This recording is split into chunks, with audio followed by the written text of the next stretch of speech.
Selamat pagi teman-teman. Apa kabar? Yes, yes, yes. Mantap. Silahkan duduk. Oke, selamat pagi teman-teman. Perkenalkan nama saya Erik. Boleh ya pakai gua lu atau formal nih? Kayak gua, kayak gua juga berasa kayak gua terlalu formal nih pakai jas gini ya. Hah? Nyanyi? Apa tuh? Iya, teman-teman kenalin gua Erik. Jadi kayak tiap tahun gua datang ke sini deh. Ini kedua kali gua ke coffee yang sini ya. Hah? Tahun depan pindah ya? Gue susah tuh kalau diundang si Acong tuh kalau nolak gitu ya. Gimana gitu ya. Karena, hah? Karena pembicara yang lalu gue udah tolak-tolakin tuh. Ada yang undang di mana lah. Gue gak kenal tiba-tiba. Halo kok Erik selamat siang. Sorry nih 2025 gue gak mau sharing gue bilang. Gue tolak-tolakin ya. Teman-teman kenalin gue join di Prudential tahun 2006. Jadi ini tahun ke-19 gue di Prudential. Jadi apa remaja ya, remaja gue di Prudential. 19 tahun bersama Prudential, nggak ada pekerjaan lain, nggak ada bisnis lain. Gue pasangan kerjain Prudential 19 tahun. Ya simpelnya gini, kalau nggak bagus-bagus banget ya nggak mungkin lah kita 19 tahun di Prudential. Ya kan? Dan gue yakin kalau teman-teman pernah kerja atau sedang bekerja di kantoran di luaran sana, kalau memang kantornya nggak bagus, apa gaji nggak menjanjikan, nggak mungkin lah 19 tahun, simpelnya gitu ya. Dan kita jalanin di bisnis ini berdua dari zaman kuliah, teman-teman. Thank you buat waktunya buat Acong nih, buat Erison ya, teman-teman kita ya, yang gua nggak bisa, paling nggak bisa nolak kalau diundang ya. Gua hari ini sharing teman-teman tentang pengalaman gua bersama Prudential seperti apa selama 19 tahun ya. Bukan waktu yang sebentar dan banyak juga teman-teman senior yang lebih hebat-hebat daripada gua, mungkin yang lebih lama juga ya, tapi kita saling sharing lah, saling menguatkan di bisnis ini. Ya, jadi kalau teman-teman tanya, mungkin teman-teman yang baru join 1-2 tahun rasanya seperti apa, itu kayak gue 19 tahun yang lalu. Yang dimana gue join sebagai anak kuliah, mahasiswa semester 5 di Universitas Tarumanegara teman-teman. Untar ya. Jadi tapi kalau muka gue sekarang ditanya, gue kan anak gue sekolah di Laurencia, ya kan, sama anak Erison sama. Jadi kalau kita ngobrol-ngobrol bapak-bapak Loren, dia tanya, lu lulusan lulusan mana bro? Gue bilang selalu gini, gue UT. Oh, lu dari Toronto, dia bilang kayak gitu. Muka gue memang muka Toronto, padahal University of Tarumanegara kan, UT, ya kan. Nah, jadi muka kayak begini kalau teman-teman lihat ini hanya polesan dari bisnis prudensial teman-teman ya. Memang dulu gue kurus, berat 54 kilo, tinggi 172, sekarang tinggi 172 sama berat 72 teman-teman ya. Nah teman-teman dulu gue jalanin Prudential dari semester 5 sebagai akunting, gue di Untar ambil akunting. Jadi kalau teman-teman tahu nggak ada relate dengan pekerjaan kita hari ini. Dan gue yakin teman-teman banyak orang yang nggak ada relate dengan pekerjaannya hari ini ataupun bisnis Prudential. Mungkin sebelumnya dari lulusan teknik, sebelumnya dari lulusan akunting, matematika, kok ujungnya di bisnis prudensial. Ya nggak lain nggak bukan menurut gua ya tanpa munafik karena ada duitnya. Kalau nggak ada duitnya kita nggak mungkin ada hari ini ya teman-teman ya. Jadi kalau teman-teman tanya dulu 19 tahun yang lalu jalanin prudensial seperti apa? Lebih sulit teman-teman. Kenapa lebih sulit? Karena gini, sekarang teman-teman masih ada bawa gak yang namanya tas sales warna hitam? Nggak ada ya? Tas sales warna itu tuh yang kita jing-jing warna hitam itu buat gue tuh tas sales tuh, dan menurut gue tuh menjijikan sekali dulu ya, karena ketika gue udah bawa itu di Untar, teman-teman Untar gue langsung apa, ih gila apa segala macam, ngata-ngatain lah istilahnya gitu ya, karena itu tas kelihatan banget tas kerja banget gitu, tas sales banget ya. Nah jadi 19 tahun yang lalu kalau teman-teman nanya bagaimana berbisnis prudensial itu lebih sulit daripada sekarang. Kalau sekarang gue kayak begini aja kita bisa jualan polis, kita bicara konteks jualan, gue begini aja ya, bisa jualan polis karena kita pakai tab ataupun gadget kita ya. Dulu 19 tahun yang lalu, gue harus bawa tas sales, tas warna hitam ya, yang harganya 25.000, gue ingat banget beli di pasar pagi Mangga 2, yang bentaran dipakai, talinya robek. Nah, isinya dalamnya itu adalah alat perang teman-teman, ya alat perang ya, selling kit, ya kan, company profile, buku polis, bukti klaim, kwitansi, ya. Terus tentang majalah-majalah tuh, majalah investor, prudensial top berapa itu semua gue bawa di dalam situ. Termasuk kertas kosong, proposal, ilustrasi, bahkan ketika gue mulai Dulu kita belum ada handphone yang namanya pakai kamera, teman-teman. Jadi era 19 tahun yang lalu, gue handphone itu 5110 Nokia, teman-teman. Ya, jadi dulu gue juga belum mampu beli handphone kamera karena handphone kamera pada zaman itu masih mahal banget, ya kan? Nah waktu itu ketika gue ada duit dikit, gue bawa printer, teman-teman. Apa tuh? Nokia ya, 5110. Ya, bener-bener yang kayak gitu. Jadi cuma bisa SMS. Kalau SMS cewek, SMS perempuan, good night, kasih titik-titik love apalah segala macam dulu kayak gitu tuh. Ya. Jadi kalau sekarang kan contoh nih, gue inget banget waktu itu gue closing di kawasan Gading Serpong. Waktu itu kan belum ada Snappy, belum ada Multiplus. Gue cari fotokopi tuh sampai ke Tangerang Kota. Itu yang kita lakukan zaman dulu, 19 tahun yang lalu. Kalau sekarang teknologi udah mempermudah kita pekerjaan kita gitu loh ya. Nah waktu itu kondisinya kalau teman-teman tahu gue datang ke nasabah siapapun dia, om, tante, koko, cici, gue harus mengeluarkan selling kit gue. Ya selling kit itu isinya company profile ya. Gue harus jelasin prudensial nih apa, makhluk apa, produk apa gunanya asuransi, gue harus jelaskan. Kalau sekarang jualan perlu gak jelasin prudensial itu siapa? Kalau dulu gue masih ada ketemu 3-4 orang, prudensial tuh mereka nanya ini apa sih perusahaan odol. Ya kan? Yang kedua, mereka tuh masih tanya, ini perusahaan kosmetik ya Rik? Dia tanya kayak gitu, 19 tahun yang lalu ya.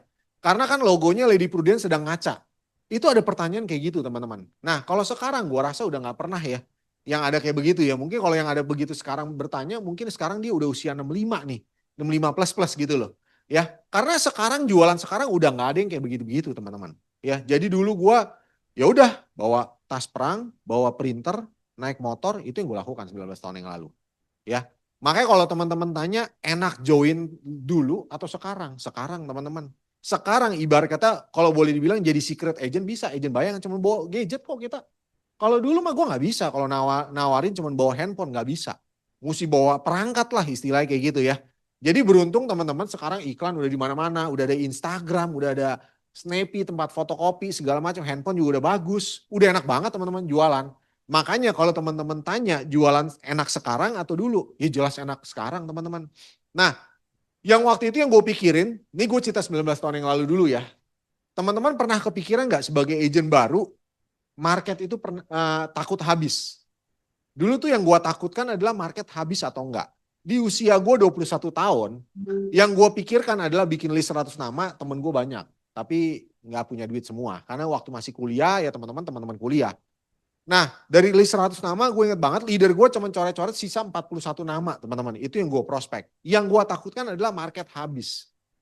Gue bisa cerita hari ini karena gue udah lewatin 19 tahun bersama bisnis ini. Ternyata market gak habis teman-teman. Market itu adalah bermutasi. Contoh, nasabah setia gue namanya Nathanael. Sering dipanggilnya Cecep teman-teman. Ini teman baik gue namanya Cecep. Ya. Nah, si Cecep itu dulu masuk ke gue 700.000 tahun 2006. Nasabah, si Cecep ini adalah nasabah yang bantu gue promosi ke unit manager zaman dulu. Cecep 700.000. Sekarang Cecep yang sama, dia masukin istrinya dan anaknya, preminya 6,8 juta sebulan. Cecep masih bayar premi. Jadi Cecep yang sama, dulu 700.000, sekarang 6,8 juta. Ternyata, kenapa? Nathanael. Gue panggilnya Cecep. Karena mukanya dulu kayak Cecep. Ya kan? Nah, jadi nasabah itu ternyata nasabah gue tuh nggak banyak teman-teman. Kalau kemarin gue bikin repricing nasabah gue 120 orang. Ya tepatnya 119 nasabah yang PPH plus segala macam ya. Jadi nasabah gue nggak banyak, 120 selama 19 tahun ya nggak banyak lah. Karena gue nasabahnya dia lagi, cuman dia buka UP, dia buka ini, dia buka perwarisan, dia buka pro future, itu lagi gitu loh. Jadi ternyata nasabah itu nggak habis teman-teman. Jadi jangan khawatir kalau teman-teman baru join, nasabah habis nggak? Enggak. Nasabah itu bermutasi. Jadi zaman gue dulu inget banget closing rasio gue, kalau setiap kali lihat muka Erik dan istri gue si Monita, 500.000, 350.000, 400.000, 2 juta satu orang. Gue inget banget namanya Valentin Dharma Putra, itu nasabah gue 2 juta satu orang. Sampai sekarang tetap bayar premi teman-teman. 1 juta 2 orang, itu nasabah gue. Sisanya 750.000, 500.000 ya. Jadi nasabah itu ternyata nggak habis. Ternyata nasabah kalau sekarang yang buka sama kita rata-rata case per size-nya itu 2,5 juta sampai 3 juta premi per bulan teman-teman. Padahal nasabah gede juga. Buka pre future kayak buka apa. Jadi begitu enaknya kalau jualan sekarang. Makanya gue bilang kita itu sebenarnya kalau dibilang nasabah kita itu nggak kurang tentang nasabah. Ya, justru yang harus kita kerjakan di bisnis ini, cari partner bisnis. Karena nasabah gue 19 tahun gak kurang kok. Makanya kalau teman-teman ngajakin gue main golf, Rick udah saatnya main golf. Enggak, gue masih lincah untuk bermain bola, gue bilang. Ya kan? Gue gak pernah mau main golf. Anyway, gue nih sepeda waktu COVID, itu gue nyantol banget tuh. Beli sepeda, ikut komunitas sepeda. Nah sekarang kan lagi hype-nya padel kan. Gue ternyata setelah COVID selesai, gue balik ke gym sama main bola gitu loh. Gak nyantol ke padel gitu loh. Ya kan? Nah apalagi ada temen gue tuh yang ngajakin main golf. Gue bilang, gue nggak perlu main golf. Untuk apa? Untuk dapat nasabah. Kita nasabah gak kurang teman-teman. Justru yang gue pikirkan, yang gue kerjakan, bagaimana gue mencari partner bisnis lain. Itu yang gue lakukan sampai hari ini. Ya, jadi gue nggak pernah isu waktu itu 19 tahun lalu gue mikir gini, aduh nanti kalau nasabah habis gimana ya? Ternyata nggak habis-habis. Jadi berita baiknya, lah buang pikiran lah kalau nasabah habis itu ternyata nggak habis teman-teman. Walaupun gue mulai dari seorang mahasiswa semester 5 yang notabene ini nggak punya market dulu, ya. Sekedar informasi, leader gue itu adalah dari keluarga bokap gue, uncle gue. Namanya Jeffrey Wiriana kalau teman-teman kenal. Kakek leader gue, itu uncle gue juga, sepupu bokap gue. Namanya Denny Utama Hartono. Jadi kalau teman-teman tahu dua nama itu, yaitu uncle gue, sepupu bokap gue. Hari ini bokap gue masih berkomunikasi dan berhubungan dengan dia, cuman gue udah enggak. Karena gue dimusuhin. Ya kan? Mereka masih berhubungan, masih ngobrol, masih sering datang ke rumah. Ya itu mereka lah, itu sepupu bokap kan ya. Jadi dia sama bokap gue beda 20 tahun, dia beda sama gue beda 10 tahun. Jadi mainnya sama Eric dari dulu. Ya kan? Makanya gue direkrut sama mereka. Nah, jadi kalau dibilang market, dulu di keluarga gue ada dua orang itu. Nah, kalau teman-teman tahu, ya di keluarga nyokap gue, itu ada yang namanya CAO Manulife. Kalau teman-teman tahu Manulife yang ngebajak-bajaknya itu kerjaan si Koko itu dari keluarga nyokap gue. Sekarang CAO pindah ke Sun Life. Itu dari keluarga nyokap gue. Jadi kalau teman-teman bilang, keluarga ada asuransi. Lah, keluarga gue ada dua orang besar, ya, yang dulu di Prudential, ada CAO dari perusahaan besar di perusahaan asuransi. Jadi kalau dibilang apapun alasannya, nggak ada alasan teman-teman. Ya, pasti selalu ada jalan. Kalau memang teman-teman mau fokus, bisa kok sukses, nggak ada urusan dengan mereka. Gitu ya. Nah, jadi boleh masuk ke slide. Oh ya. Jadi sekarang nih topiknya final sprint ya. Final sprint ya. Jadi topik yang berulang ya. Teman-teman kalau di Prudential tuh gampang. Awal tahun kita bahas tentang goal setting. Akhir tahun final sprint. Bayangin aja gini teman-teman. Kita 19 tahun, gue 19 tahun. Acara itu kan Senin dan Sabtu. Gue jadi kalau nggak ngisi acara ya gue dengerin pembicara di kantor. Satu minggu kita dengerin pembicara 2 kali. Sebulan dengerin pembicara berapa? 8 kali dong. Setahun 96 kali. Hitung deh 90 kali. Ya, setahun 90 kali. Kalau 19 tahun 900 kali. Lebih ya. Hitung deh 20 tahun kali 90 kali. 1600 1700 kali. Jadi pembicara mau ngomong apapun, ya gue udah tahu nih arahnya kemana. Bayangin aja orang yang nggak bisa kalau dengerin 1700 kali. Bener 1700 kali ya? Ya lama-lama jadi bisa lah. Lu main padel nih, pukul aja 1700 kali. Lama-lama juga jadi bisa. Nah di Prudential itu terukur. Jadi lu dulu orangnya cupu, nggak bisa ngomong, lu duduk aja. Dengerin Senin, Sabtu, Senin, Sabtu, Senin, Sabtu, 10 tahun. Lu udah dengerin 900 kali. 20 tahun udah 1700 kali. Ya lama-lama jadi bisa. Jadi topiknya memang itu aja. Gue 1700 kali untuk menjadi sukses, untuk meng-create orang di tim gue yang tadi bukan siapa-siapa menjadi seseorang. Ya topik itu aja. Jadi kalau dibilang bosan nggak? Bukannya bosan, memang makanannya ternyata itu doang. Jadi kunci sukses ya itu doang. Ya kita jalanin. Awal tahun kita bikin goal, akhir tahun kita final sprint. Ya itu memang itu. Ya itu kehidupan gitu loh. Ya kan? Nah, jadi makanya gue bilang bisnis Prudential itu terukur. Tinggal tergantung banyaknya kalian tuh berapa kali banyak datang ke acara kayak begini. Sampai sekarang gue masih dengerin loh pembicara yang mungkin baru join Prudential 8 tahun. Kita pasti dapat sesuatu kok teman-teman. Ya kan? Mau dari siapapun dia, ambil aja satu poin. Kalau gue setiap satu kali acara, gue cuma mikirin gue dapat poin apa dari satu poin dari dia. Kalau dari satu poin aja dari dia, gue berarti punya 1700 poin yang bisa gue lakukan untuk membangun tim gue. Ya gimana gak jago, itu satu pembicara satu poin. Ibarat kata gitu ya. Nah, final sprint mindset teman-teman. Nah ini teman-teman. Nah, apa meaning sukses buat teman-teman semua? Banyak orang ya datang ke acara ini, banyak orang bayar motivator, banyak orang ikut seminar, dengerin seminar segala macam. Sebelumnya mungkin kita lupa. Tahu gak arti sukses buat diri kita sendiri itu apa? Karena sukses itu berubah teman-teman. Sukses menurut gua dulu itu berbeda dengan sukses menurut gua sekarang. Ya, kalau teman-teman datang ke acara kayak gini, berharap kesuksesan, teriak-teriak, acara besar, pengen sukses, pengen hidup enak, pengen hidup berubah. Seperti apa sih? Teman-teman udah bayangkan belum secara konkret teman-teman versi sukses teman-teman seperti apa? Sukses itu nggak melulu tentang duit. Sukses itu nggak melulu tentang duit. Gue cerita tentang yang namanya gue dua bersaudara, Eric dan Ellen. Ya, kita lahir dari orang tua yang sama, ya, yang dimana orang tua kita, ya, dulu dari masih kecil gue tinggal di daerah Taman Ratu, teman-teman, kalau tahu, ya, dekat gereja Sungai Yordan. Itu tempat tinggal gue dari dulu, bokap nyokap gue masih ada di situ sekarang, ya.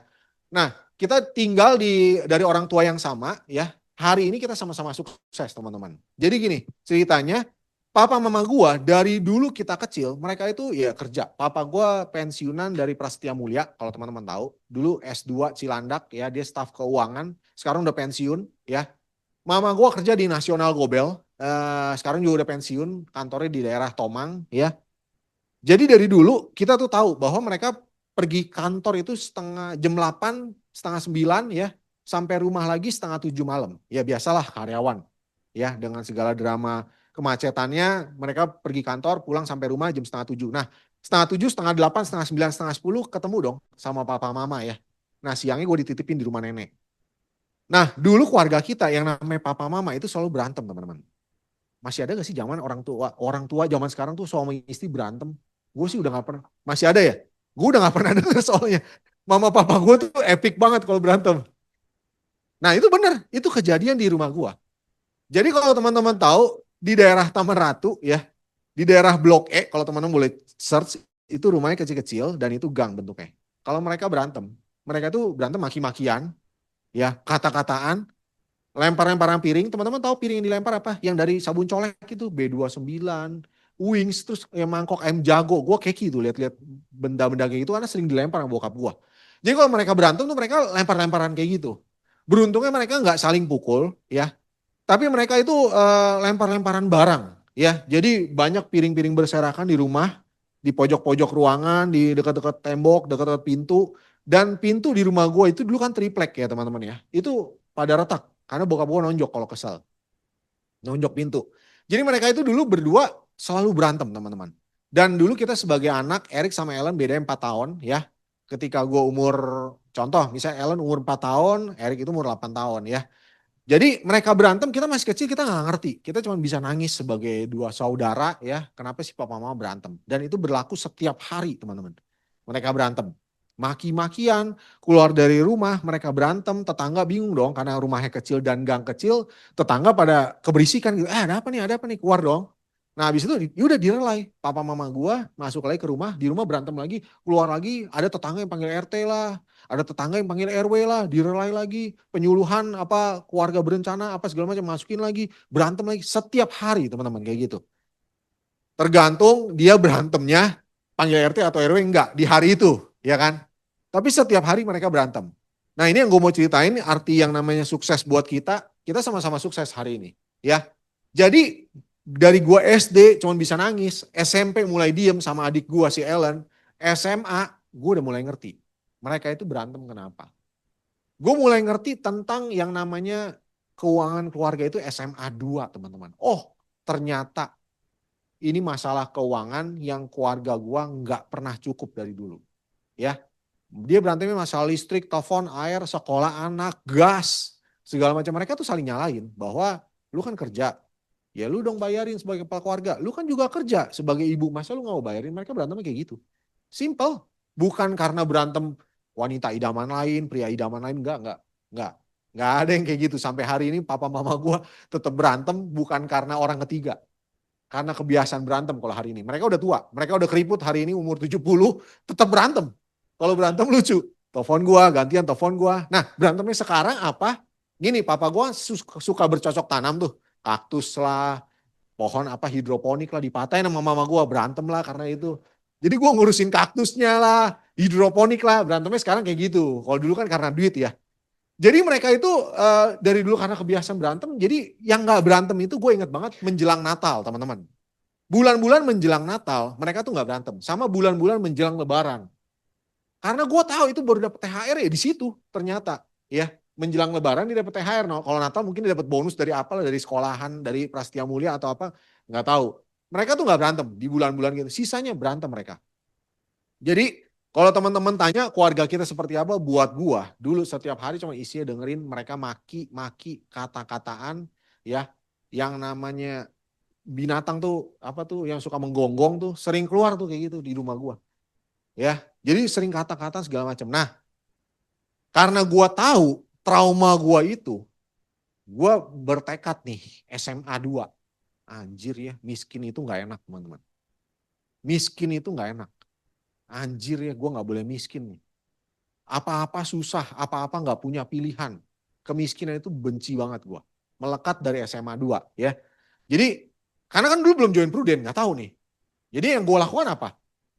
Uang jajan dari papa dulu 500.000, inget banget ya, itu nggak cukup ya. Akhirnya gue jual CD bajakan teman-teman. Tahu CD bajakan beli di Glodok, MP3, dibikin di burning, pakai Nero burning room, kita jual tuh satu CD 12.000, 12.000, 12.000, itu yang gue lakukan. Ya, karena gue benci yang namanya kemiskinan. Oh miskin tuh kayak gini ya, berantem ya. Nah, singkat cerita, kita sekarang nih, fast forward, gue sekarang usia 40. Ellen usia 36. Kita tinggal di Gading Serpong, di komplek yang berbeda tapi sama-sama di daerah Gading Serpong ya. Gue ngelihat dia bedanya gini, dia itu punya trigger masa lalu dia itu tentang sukses dia mau punya keluarga yang harmonis. Bener dong, Eric trigger sukses adalah pengen punya keluarga yang harmonis. Cuman bedanya dari kacamata Eric, harmonis itu nggak boleh miskin. Dari pihak Eric nih, dari pihak adik gua hari ini si Ellen usia 36. Harmonis itu dia harus jadi ibu rumah tangga. Karena dia nggak mau anaknya itu dititipin ke neneknya, ke kakeknya, ke pembantu. Itu yang membuat anak itu nggak deket sama orang tua. Ya, sukses dari versi Eric nggak boleh miskin. Sukses versi Ellen, dia mau jadi ibu rumah tangga. Hari ini terjadilah itu. Kalau dibilang sukses, kita berdua sama-sama sukses dalam hubungan keluarga. Ya, cuman beda versinya aja. Eric sukses ngejar duit sebanyak-banyaknya, yang dimana gue gak boleh kurang duit, gue gak boleh susah, gue mau memberikan yang terbaik dari secara materi teman-teman. Ellen memberikan tenaganya dia, pengorbanan dia sebagai ibu jadi ibu rumah tangga. Jadi kalau teman-teman tanya, sukses gak kita dua-duanya? Sukses hari ini. Hubungan kita rumah tangga sangat harmonis, kita berdua. Ya, bedanya secara finansial, gue lebih bagus daripada adik gue. Beda itu di situ. Cuman kalau ditanya dia sukses gak? Dia sukses juga. Dia sukses juga dalam artian seperti ini. Balik lagi ke teman-teman. Apa arti sukses teman-teman? Tidak melulu tentang duit kok, betul. Cuman kalau gua ngena banget tentang duit. Kalau Ellen ngena banget tentang yang namanya pengabdian dia sebagai mama, sebagai ibu rumah tangga, harus totalitas jagain anak. Kalau gua anak pertama aja udah gua kasih suster pasti. Anak pertama lahir, gua kasih suster, gua sewain AI, 1 bulan Monita istri gua berangkat ke Roma, itu yang kita lakukan. Sampai hari ini anak kita juga deket sama anak kita, gitu loh ya. Jadi versi suksesnya sama, ya pendekatannya berbeda. Nah balik lagi sama teman-teman, kalau teman-teman mau ngejar yang namanya sukses, tidak melulu tentang duit. Apa nih? Mungkin versi suksesnya teman-teman berhasil memberangkatkan orang tua, ya kejarlah. Karena ini personalized teman-teman, ini nggak bisa dibohongin. Jadi kalau Ellen, gue rekrut hari ini, pendekatannya bukan duit beneran. Bukannya gue nggak rekrut.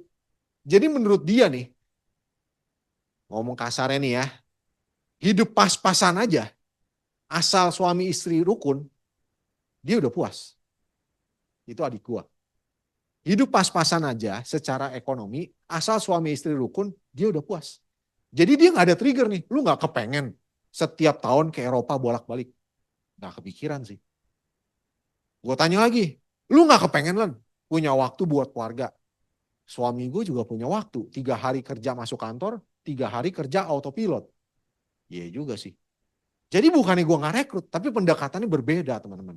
Ya, kalau gue suksesnya, gue berpikir gini, pokoknya gue harus baik duit. Jadi anak gue sekarang nih SMP 2 sama kelas 3 SD, dia tahu, dia cuma takut dua. Gue itu cuma takut yang namanya kemiskinan sama kecoa teman-teman. Sisanya gue gak takut dah, suruh canvassing kek, suruh kenalan kek, suruh ngapain. Hah? Masalahnya gak ada guna. Waktu gue di Amerika, di New York, di Vanderbilt, tim gue dong, nantangin gue, lu berani gak tuh kenalan sama cewek Rusia? Oke, gue maju. Ditolak dong, gue bilang. Gak guna, gue bilang gue bagus gini, ganteng gini. Ditolak sama cewek Rusia gue. Tapi gue membuktikan sama tim gue gak takut kalau suruh kenalan kayak gitu. Gue cuma takut kemiskinan sama kecoa, gue bilang. Ya, jadi teman-teman ya ini apa arti sukses teman-teman harus ketemu teman-teman.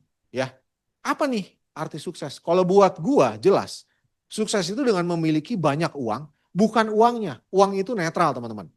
Tapi dengan punya banyak uang, kita punya banyak pilihan. Contoh, kita mau masih sekolah anak aja kita punya pilihan kalau kita punya banyak uang. Ya kan? Contoh, kita mau beli handphone, kita lebih punya pilihan kalau kita punya banyak uang. Itu versinya Erik. Ini nggak nyambung ke versi adik gua. Ya itu kan yang namanya handphone kan buat telepon, Rick. Ya benar juga. Nggak salah sih. Lu mau beli handphone apapun, termurah apapun, yang penting bisa buat telepon. Nggak salah juga. Nah versi suksesnya dia adalah rumah tangga akur, rumah tangga rukun, dia jadi ibu rumah tangga. Seperti itu. Ya. Nah balik lagi teman-teman. Ya mesti cari nih. Kalau sampai akhir tahun nih, teman-teman maunya apa nih? Kalau dulu gua zaman ngejar promosi unit manager, kalau sekarang setara dengan AAB, gue itu mikir gini, gue tuh harus promosi. Kalau nggak market gue habis men. Gue cuma punya 41 nama, kalau gue prospekin 2006, kalau gue nggak berhasil promosi, masa depan gue menjadi apa? Posisikan diri kita seolah-olah tidak punya pilihan teman-teman. Atau mungkin gue dulu memang beneran nggak punya pilihan. Di Untar itu gue lulus 7 tahun, IPK 2,56 teman-teman. Not bad lah, tapi memang jelek. Ya kan? 7 tahun hampir drop out, IPK 2,56. Ya. Jadi pilihan gue udah pacaran sama yang sekarang jadi istri gue 8 tahun 8 bulan. Pilihannya cuma dua. Dia ketemu sama cowok yang lebih kaya, akhirnya hilang, atau gue berjuang buat dia sama-sama. Pilihannya cuma dua. Gue pacaran lama dari SMA 2. Ya kan? Nah jadi ya udah, karena gue tahu 2,56 dengan dulu IPK 2,56 itu permintaan kalau misal kita apply apa CV 2,75 teman-teman zaman 2006. Lah gue 2,56, boro-boro lihat muka, lihat CV udah ditolak CV gue pasti. Mau nggak mau hidup mati gue harus promosi jadi AAB. Mau nggak mau hidup mati gue harus promosi jadi UM. Karena UM itu langkah pertama, AAB itu adalah langkah pertama kita memulai bisnis kita. Simpelnya gampangnya gini aja teman-teman, kalau mau yang promosi, gue juga lagi ada 2 kandidat yang gue mau promosiin ya. Gue bilang kayak gini deh, lu promosi dulu ke AAB, urusan nanti lu AAB mau berkarya, mau jualan lagi kayak mau bangun tim, itu terserah lu. Tapi minimal dengan di AAB, lu udah punya pilihan nih. Lu mau jualan oke, mau bangun tim oke. Kenapa? Lu punya pilihan apa? Ibarat kata nih, di AAB, lu gak kerja lagi, lu ada tim, kerjanya sama-sama, gak kerja lu sendiri. Kalau lu agent kan lu sendiri, ketemu nasabah sendiri, prospek orang sendiri, minimal berikan diri lu pilihan dengan lu promosi AAB. Ibarat kata lu mau cheating lah, lu AAB lu nggak mau kerja malas tim lu, tapi ya udah kerja sama-sama aja, walaupun malas. Tapi kalau agent lu nggak bisa malas, lu malas ya lu nggak dapat omsetnya, nggak dapat duitnya, simpelnya gitu. Makanya waktu itu gue paksain diri gue untuk promosi ke unit manager. Nggak gede kok omset gue, 420 juta dulu. Pribadi 220, grup 200-an. Sekarang promosi 300 juta kan.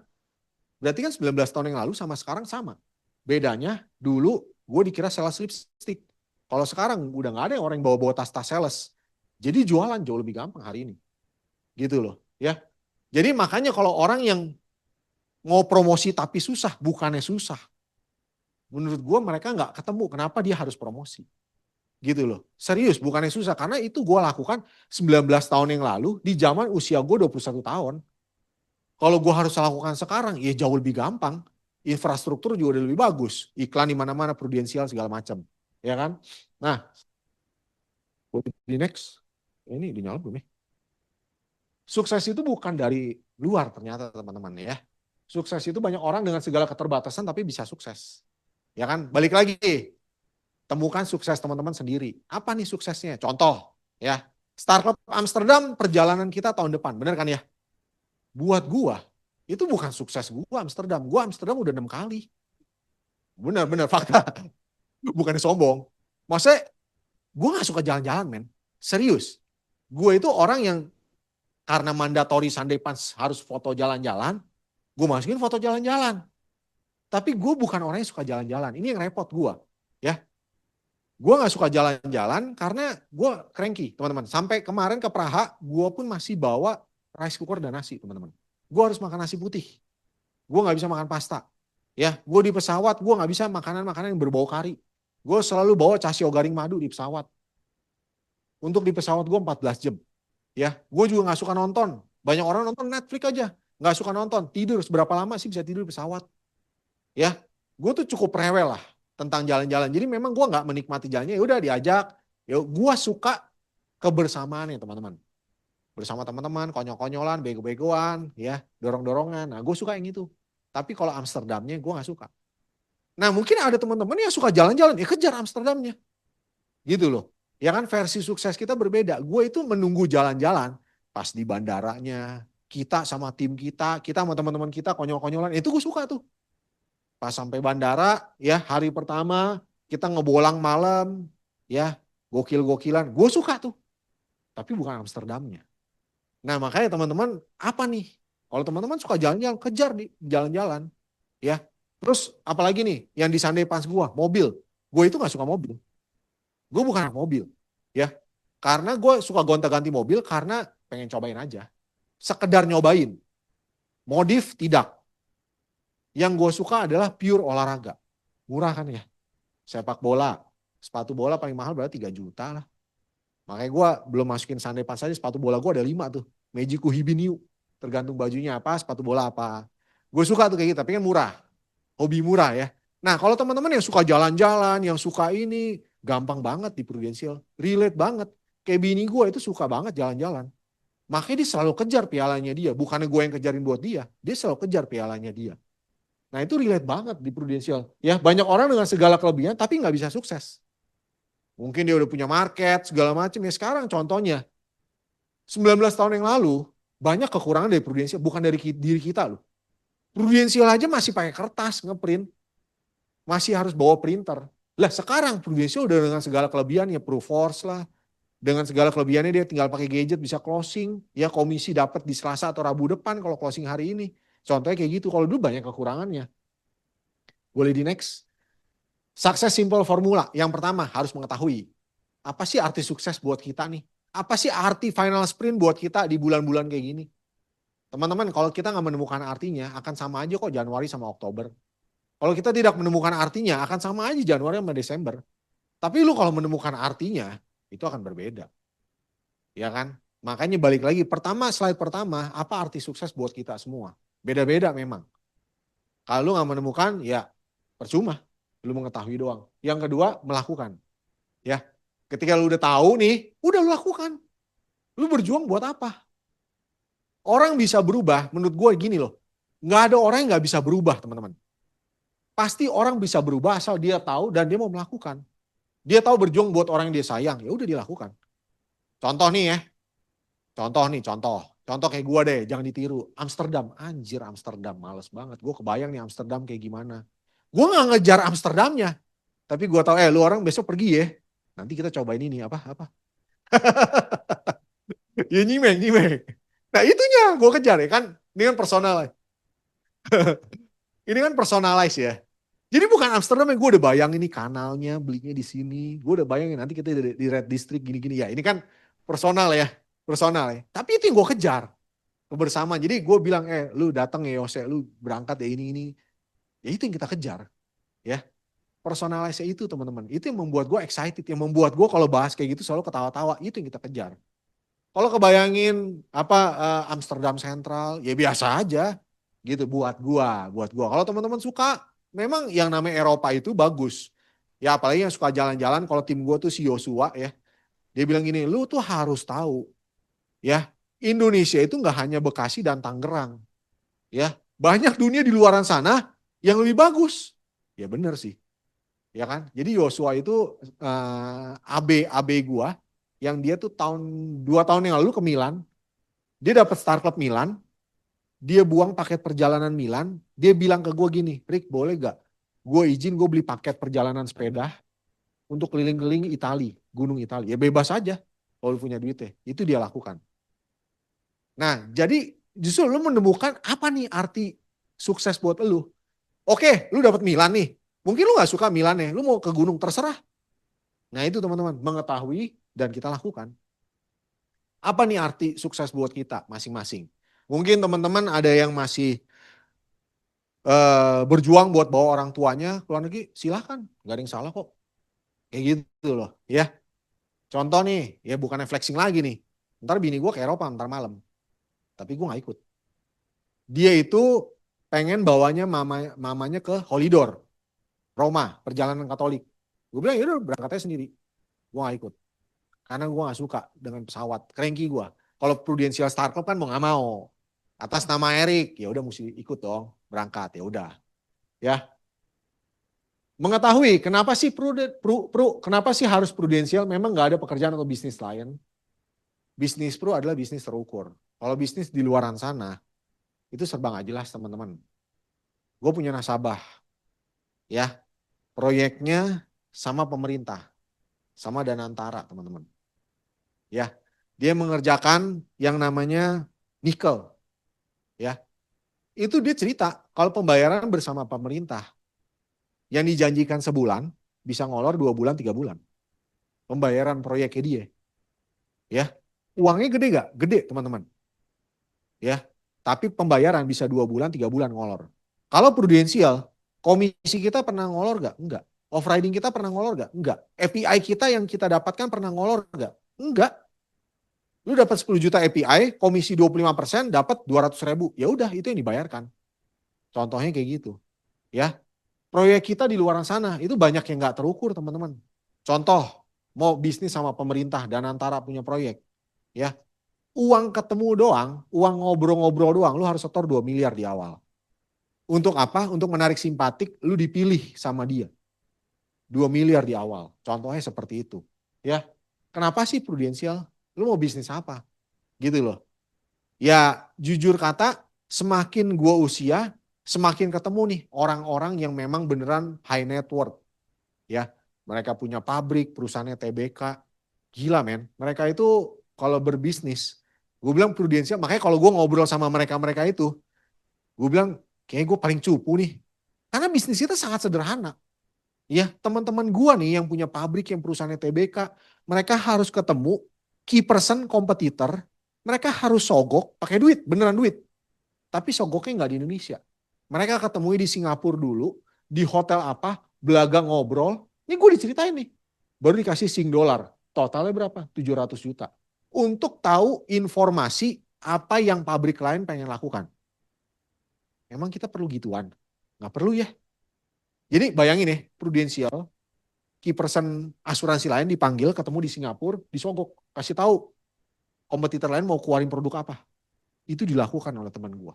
Perusahaannya triliuner, perusahaannya TBK, tapi mereka melakukan itu. Contoh lagi, teman gue yang lain, pengusaha besar juga, perusahaan TBK. Kerjaannya ngapain? Setiap malam dia harus entertain suppliernya dia. Either itu minum alkohol, gue tanya ngapain? Yang penting ya biar relate aja, biar dia nggak selingkuh ke kompetitor. Itu dilakukan. Memang kita perlu setiap hari kayak gitu. Ya itu. Kenapa sih prudensial? Menurut gue, kalau bisnis yang sederhana, modal relatif kecil, mau duit gede, ya prudensial. Kecuali bapak lu yang punya Jarum Super. Ya, kecuali bapak lu yang punya BCA. Mau nggak mau deh, udah ada BCA Jarum Super. Ya udah, lanjutin. Dengan segala dramanya. Tapi kalau lu disuruh pilih nih, hidup kembali, reinkarnasi. Lu orang biasa, nggak ada pilihan, nggak ada perusahaan-perusahaan yang gede kayak gitu. Prudential is the best, teman-teman. Temen gua nih, ya, kalau sebagai penguatan. Teman-teman tahu lem Fox? Tahu ya, lem putih ya? Itu temen gua, namanya Resa, teman-teman. Rumahnya di Hang Lekir. Kalau hari ini ketemu gua selalu tanya dong, Res, gimana kabarnya? Ya gitulah bro. Namanya tukang sampah. Tukang sampah. Hangleki rumahnya. Rumahnya gede. Mewah hidupnya. Berkelimpahan. Ya begitulah bro, tukang sampah. Bener. Kerjaan dia ngambilin limbah di itu. Di sungai lah. Makanya gue baru tahu tuh ternyata sungai itu ada pengait itu ternyata ada pengepul limbahnya. Untuk diolah menjadi lem teman-teman. Yang kita tahu kan produk jadinya itu kan lem Fox. Tapi kita nggak tahu bawah-bawahnya mereka melakukan pengepulan limbah tuh kotor-kotor mereka harus ambil ya diolah di mesin jadi lem. Apa bedanya dengan pekerjaan kita? Kita itu nggak lebih kotor dari ngambilin limbah. Resa itu datang pakai topi proyek, pakai masker, datang untuk ngecekin limbahnya nggak dikorupsi segala macam. Itu yang dilakukan. Rumahnya hang lekir. Ya, apa bedanya pekerjaan kita? Kita nggak lebih kotor daripada kita harus mantau limbah, teman-teman. Ya, makanya gue udah bilang pekerjaan kita, agen asuransi nih, orang bilang apa yang jelek? Kita itu pakai dengan proper kayak gini, nggak perlu pakai topi proyek segala macam. Bisnis kita ratusan juta, miliaran. Bisnis Resa juga ratusan juta, miliaran. Sama kok. Cuman beda instrumen aja. Contoh lagi teman-teman, ya Joni Andrean. Kalau teman-teman tahu bisnisnya apa? Ya Om Joni. Kebetulan anaknya itu Yona Andrean. Gue pernah satu sekolah waktu di Penabur, ya. Kerjanya motong rambut dulu. Sekarang kalau teman-teman tahu, pemotong rambut terbaik sampai hari ini itu ada di Taman Anggrek. Tangan kanannya Om Joni dulu, namanya Kobeng Beng di Sandbell. Hari ini istri gue masih potong sama si Kobeng Beng yang dulu naik motor Ereking. Dia potongannya masih lebih bagus daripada Joni Andre dari dulu. Sampai sekarang Kobeng Beng tetap jadi hair stylist. Mau dibilang lebih kaya siapa? Joni Andre. Kobeng Beng mah masih di Taman Anggrek tuh. Ya kan? Kalau ditanya Joni Andre bisa potong rambut? Bisa lah sekedarnya. Kayak kita, ya udah jualan polis aja. Ya kan? Bisa lah, tapi sekarang yang buka franchise Joni Andre lebih kaya daripada Kobeng Beng. Kobeng Bengnya masih di Taman Anggrek tuh, naik motor. Nggak tahu lah motor Ereking atau apa ya. Tapi bisnis kita yang membuat kita banyak duit, bukan kita menjadi terlalu spesialis di bidang itu. Yang menjadi terlalu spesialis ya si Kobeng Beng. Tapi bisnis kita bagus ya bisa franchise kemana-mana dari Sabang sampai Merauke. Siapa yang nggak tahu Joni Andrean? Hari ini Om Joni tinggal di mana? Di Telaga Golf BSD. Rumahnya belakangnya lapangan golf ada kebun binatang. Joni Andrean. Saya masih sering ketemu di daerah Mozia, BSD, dia main sepeda, ya dikawal sama ajudannya dia kali. Ya itu bisnisnya dia.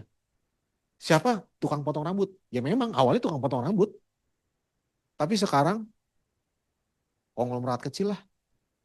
Itu Joni Andrean ya. Jadi kenapa sih harus prudensial? Teman-teman mau jadi siapa? Mau jadi Resa? Ya bilangnya tukang sampah. Orang kaya juga. Kawasan Hang Lekir rumahnya di daerah Senayan, belakang Senayan City. Prudensial lebih baik kok daripada mereka gitu loh. Ya. Nah itu kenapa harus prudensial mau pekerjaan apa? Karena di bisnis ini terukur teman-teman. Tahun pertama 7 juta, tahun kedua 30 juta, tahun ketiga 70 juta, terukur. Tinggal kita kerjain ya. Melakukan do what I like atau like what I do. Idealisme versus realita. Menurut gua, orang yang nggak perlu di prudensial itu adalah yang namanya Cristiano Ronaldo dan Lionel Messi teman-teman. Dia talenta, dia jago main bola, udah lu nggak usah macam-macam rekrut dia. Itu hobinya dia, jadi duit ratusan miliar bahkan triliunan. Udah. Orang kayak gitu udah nggak usah direkrut. Tapi sisanya, ya udahlah, cintai apa yang kita lakukan. Cintai apa yang kita lakukan. Ya, do what I like, lakukan apa yang kita suka. Mungkin itu dia. Cristiano Ronaldo, Lionel Messi.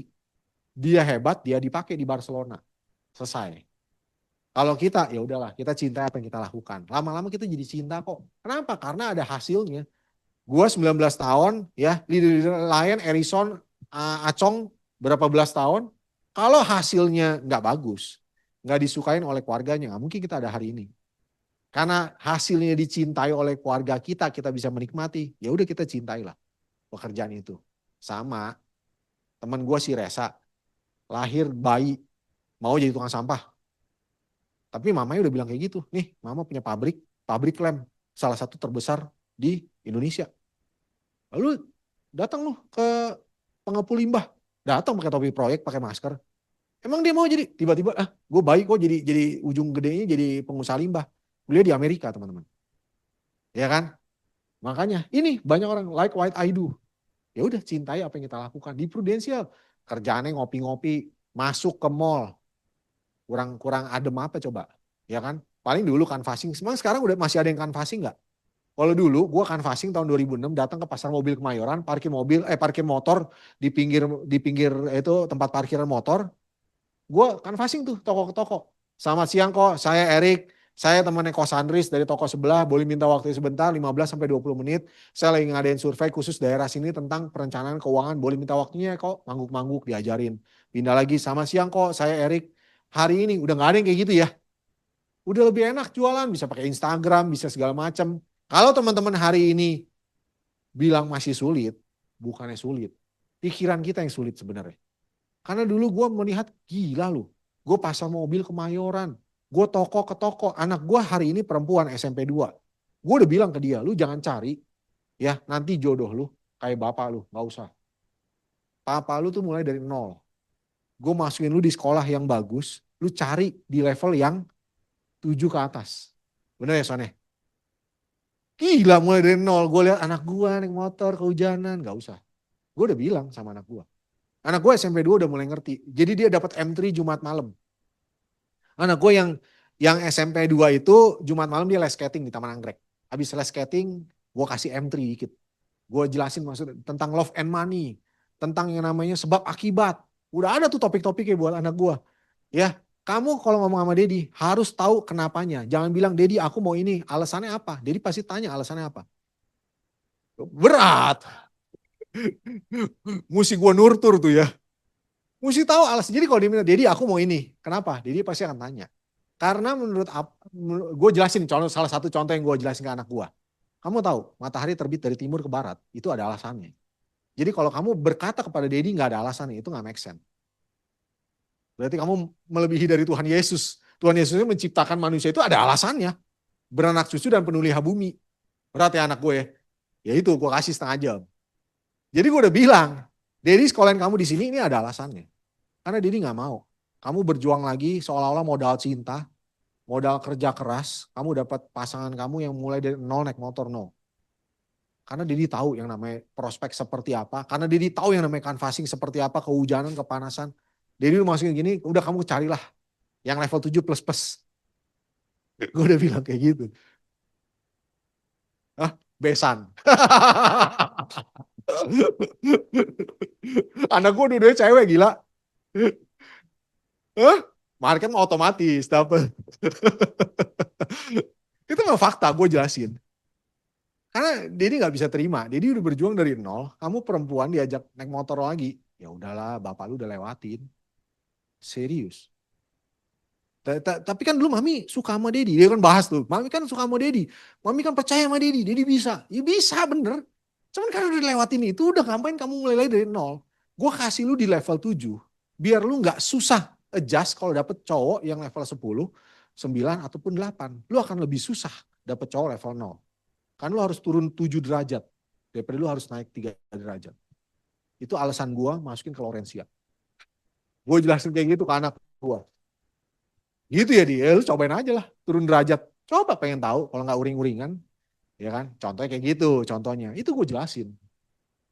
Nah, itu kan yang kita dapatkan teman-teman dari perjuangan kita di Prudential. Ya udah, dia udah kita dapatkan. Ya ibarat kata ya udah, itu privilege-nya anak gua gitu loh. Nah, itu yang kita perjuangkan. Ya kan? Idealisme versus realita. Idealisme gua pengen jadi pemain bola. Tapi karena gua tahu karir gua nggak bagus di pemain bola, ya udah, realita aja deh. Walaupun gua dulu mungkin gak kepikiran, gua mengumpat teman-teman. Dulu prospek pasar mobil Kemayoran panas-panasan, teman-teman gue main karaoke, main biliar, main warnet. Kan diteleponin tuh waktu zaman umur 21 tahun. Itu kan banyak setan-setan yang menarik. Ayo ke warnet, ayo ke warnet, ayo ke biliar. Itu mah realitanya pahit. Realitanya gue juga mengumpat kok teman-teman. Itu wajar lah manusia ya. Sialan nih harus begini banget nih. Prospek ditolak lagi, di PHP lagi. Ya udah. Tapi hasilnya kita nikmatin kok. Gitu loh. Bukan hanya kita doang yang nikmatin, tapi keluarga kita nikmatin. Nah ini realitanya. Suatu kebodohan yang paling bodoh adalah berasa cukup, berasa baik, dan berasa puas. Menurut gua, suatu kebodohan yang paling bodoh adalah cuman berasa. Ya cukuplah, seginilah. Ya udah baik kok. Ya kan? Berasa puas. Nah ini tanpa mendiskreditkan siapapun. Ya, gue suka ngeliat di perumahan gue itu eh, orang yang mungkin nggak pernah olahraga, tiba-tiba jadi olahraga rutin jalan. Ya kan? Gue sampai bilang gini, kalau lu cuma jalan doang tapi lu nggak ada latihan fitness atau anyway gue nggak punya franchise fitness apapun ya. Lu mungkin cuma sehat doang, tapi bukan berarti lu jadi kuat gitu. Karena pada saat kita nanti ke depannya, yang nopang rangka kita kan otot kan. Jadi jangan bilang, aduh gue ini udah jalan loh setiap sore. Tapi kenapa masih merentak-merentak ya, masih susah ya. Ya itu loh, berasanya gue sudah berasa olahraga. Tapi ternyata cuma jalan sore, mungkin sambil menikmati taman gitu loh. Nah ini suatu kebodohan yang paling bodoh lah cuma berasa. Berasa cukup, berasa baik, berasa puas. Ya itu suatu kebodohan yang paling bodoh menurut gua. Ya, selamat siang Ibu Monita. Boleh di next. Nah, mengetahui dan melakukan, tengahnya itu ada yang namanya gap teman-teman. Ya, mengetahui dan melakukan tengah-tengahnya ada yang namanya gap. Ya, jembatannya adalah melakukan dengan cara yang benar di tempat yang tepat. Benar-benar. Ya, kita mengetahui dan kita mau melakukan. Tengahnya itu ada yang namanya gap, yang namanya mindset, teman-teman. Ya, mindset. Bagaimana kita melihat segala sesuatunya, itu yang namanya mindset, teman-teman. Kita tahu nih, kita mau melakukan. Kalau mindset kita salah, mungkin kita melakukan salah. Kalau mindset kita benar, udah pasti kita melakukan dengan cara yang benar. Makanya gue tulis di sini adalah, boleh di back, melakukan dengan cara yang benar di tempat yang tepat. Caranya udah benar, tempatnya nggak tepat. Contoh, sorry to say, kalau dalam satu gedung, karyawan siapa yang paling rajin di dalam gedung itu? Menurut gua security, teman-teman. Karena dia yang buka pertama kali gedung itu, ya buka pintunya kayak, buka rolling door kayak, whatever itu. Cara dia udah benar. Dia datang paling pagi, dia rajin, tapi dia tidak di tempat yang tepat, teman-teman. Makanya, sorry to say, jadi security. Dia nggak salah. Dia melakukan hal yang benar. Dia rajin, dia nggak malas. Kamu makanya jangan malas, nggak malas. Gue datang paling pagi. Tapi tempatnya tidak tepat, teman-teman. Oke, tempatnya tepat. Tidak ada cara. Contoh, BCA menjanjikan. Ya kan? BCA, bank yang menjanjikan. Tempatnya tepat. Tapi lu nggak tahu cara mengalahkan Arman Hartono seperti apa. Lupakan. Arman Hartono tuh pewaris BCA ya. Jadi kalau lu nggak tahu caranya, lupakan. Tahu nggak caranya? Kawinin Arman Hartono. Jadi lu pemilik BCA. Itu caranya. Makanya balik lagi. Cara yang benar, nikahin Arman Hartono, tempatnya tepat. Nah, jadi konglomerat. Ya kan? Jadi ini antara kita mengetahui dan melakukan, harus di tengahnya ada yang namanya mindset. Ya, mindset ya. Jadi cara yang tepat, di tempat yang tepat. Prudensial udah tepat. Kenapa? Contoh, caranya dikasih tahu nih. Tempatnya udah tepat. Ya, bisa mengejar income ratusan juta. Bisa. Banyak orang kok yang ratusan juta di prudensial. Jadi menurut gue komposisinya udah pas nih. Caranya ada, tempatnya tepat. Ya, kalau salah satu nggak ada, nggak bisa. Ya, nah ini teman-teman, mungkin gue udah pernah setelin setahun yang lalu, tapi ini film selalu bagus, nggak pernah enggak. Karena akhir tahun itu dibutuhkan yang namanya seberapa haus kita. Itu yang membedakan pada saat akhir tahun, ada orang yang happy bersorak-sorai menang, ada orang yang biasa aja, bahkan ada orang mungkin yang sedih. Ya, boleh disetel ya. Diklik aja.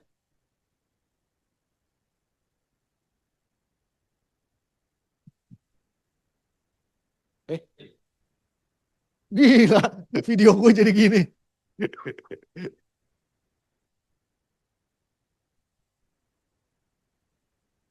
Nah ini teman-teman. Ya.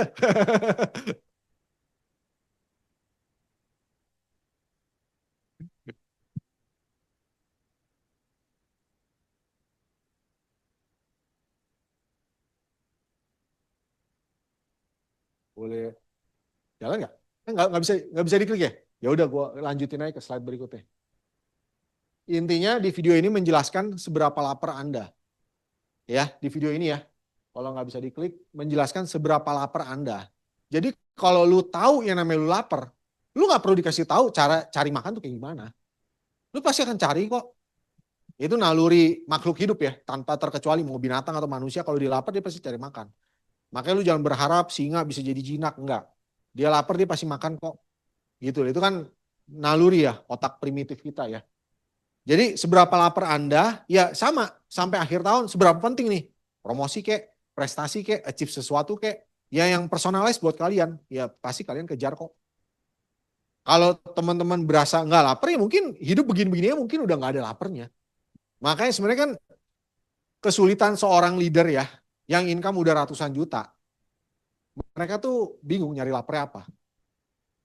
Contoh ya, menurut gua lebih gampang memotivasi orang yang masih income-nya puluhan juta, 10 juta, 20 juta, 30 juta, ketimbang memotivasi seseorang yang income-nya udah 300-400 juta. Coba teman-teman, lebih susah mana? 300-400 juta. Kita bilang ke dia, ayo, masa lu cuma 300 juta doang? 400 juta doang? Sebenarnya udah cukup hidup dia. Tapi apa yang bisa menjadikan dia naik dari 300-400 juta jadi ke 500 ke 700 juta? Bahkan 1 miliar sebulan, apa? Makanya kalau orang yang masih income puluhan juta, pasti kok dia masih lapar. Simpelnya gini aja, ya. Kalau masih puluhan juta, lu beli mobil aja masih harus milih kan. Lu beli handphone aja masih harus milih kan. iPhone aja sekarang 25 juta. Kalau income 50 juta, lu gak mungkin beli handphone iPhone 25 juta. Contohnya gitu. Kalau dia udah 300 juta, lebih susah dimotivasi. 300 juta beli iPhone, beli aja. Cuman 8-9% kok istilahnya begitu. Ya. Makanya kalau teman-teman di sini yang masih puluhan juta, ayolah semangat. Lebih susah motivasi Erison loh. Gimana coba income udah kayak gitu. Ayo Son, semangat kita beli dunia. Kan gak gitu. Kan lebih susah bener gak? Leadernya Harrison lebih susah memotivasi dia daripada Harrison memotivasi kita semua. Gitu loh ya. Boleh next. Apa itu mindset teman-teman? Pola pikir bisa positif dan negatif. Ya. Makanya orang bilang, bulan-bulan kayak gini, bergaulah sama orang-orang positif. Bukan bulan-bulan kayak gini. Makin ke depan, kita harus memilih orang yang positif, orang yang menyemangati kita bergaul sama dia. Mungkin it's not about teman-teman yang di Prudent doang. Mungkin di luar sana. Jadi saya punya 2 teman nih ya. Di luar sana saya punya teman di luar Prudent nih. Dua-duanya sama-sama orang kaya.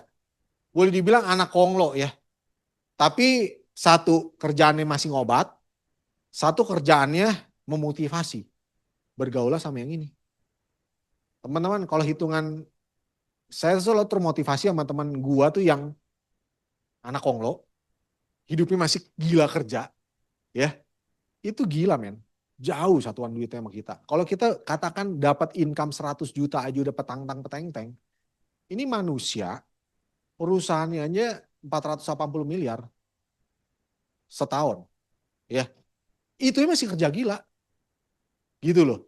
Nah itu yang memotivasi kita. Nah carilah teman-teman pergaulan yang memotivasi kita. Bukan sekedar, dia aja bisa, dia aja begini, gue begitu. Nggak gitu. Ya kan?